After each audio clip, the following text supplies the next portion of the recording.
Nito pong nakalipas na taong 2018, naglabas po ang Bangko Sentral ng Pilipinas or BSP ng tinatawag pong New Generation Currency Coin or NGC Coin Series.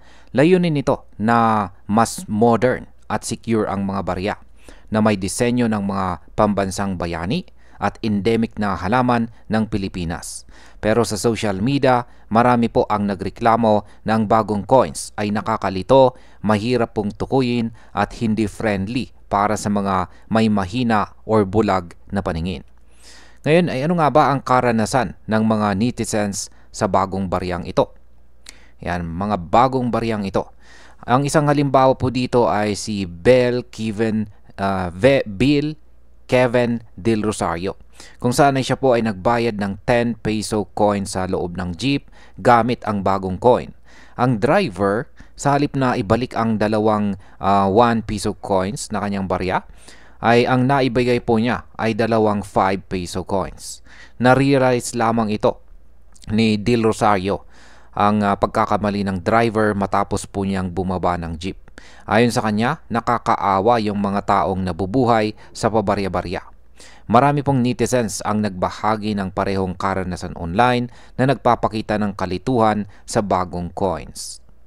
Ngayon ay bakit nga ba nakakalito ang mga bagong barya? Yan, check po natin yung mga new generation currency coins coin series na ito na inilabas ng Bangko Sentral ng Pilipinas. Ayan, mula po 1 centimo hanggang 20 piso coin. Ayan, ang NGC coin ay yan na po yung mga bagong disenyo. Dito sa 1 piso coin, makikita natin si Jose Rizal at ang waling-waling. Ayan, endemic, mga endemic na halaman ng Pilipinas po yan. Yan, sa 5 piso coin naman ay makikita natin si Andres Bonifacio at ang Tayabak. Sa 10 peso coin ay si Apolinario Mabini at ang Kapa-Kapa. Sa mas maliit naman na denominasyon, sa 1 centavo ay makikita natin ang Mangkuno. Sa 5 centavo ay makikita naman natin ang Kapal-Kapal Baging. At sa 25 centavo ay ang Cat Moon. Ayon po sa ilang mga netizens, ang bagong disenyo ay indistinguishable o mahirap pong tukuyin, lalo na sa mga taong legally blind or may poor eyesight o yung mahina po yung kanilang paningin. Marami rin ang nagsasabi na hindi ito inclusive, hindi friendly sa mga senior citizens o sa mga nagbebenta at nagmamaneho ng jeep. Ano naman ang sinasabi ng BSP tungkol sa bagong barya? Ayon po sa BSP, ang bagong disenyo ay may layuning mas mapaganda ang form at mapataas ang security laban sa counterfeit coins. Ibig sabihin, mas mahirap po ang gumawa ng peking barya at mas moderno ang itsura ng coins. Bagaman ito po ay may benepisyo sa seguridad, hindi po isinasaalang-alang ang madaling pagkilala ng mga coins para sa lahat ng mga tao. Ngayon ay ano po ang naging reaksyon ng publiko? Yan, meron po tayong isang magandang reaction dito. Yan, ng isang yan, sabi niya rito, ano ang ginawa ninyo? Ang hirap ng mamuhay dito sa Pilipinas, tapos pahihirapan nyo pa lalo. Ang hirap i-distinguish niyan. You guys are not helping. Yung kulay, please pakibalik. Yan, nakakatulong po talaga yung kulay ng barya. Ayan, yung iba naman pong mga netizens sa social media ay sinabi nila, maganda nga pero hindi po practical, hindi inclusive at saka hindi po accessible.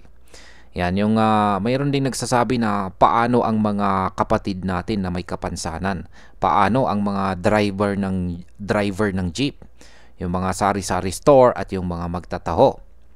At ayan na nga, may nagsasuggest pa na ibalik ang kulay ng lumang coins para mas madali silang makilala. Ang karamihan po ay nagpapakita na ang human-centered design o ang pagkakaisip ng pangangailangan ng tao sa disenyo ay hindi gaanong na-consider sa paggawa ng NGC coins. Ayan. Kaya sa aking opinion ay may magandang intensyon naman ang BSP sa paggawa ng modern at saka secure coins.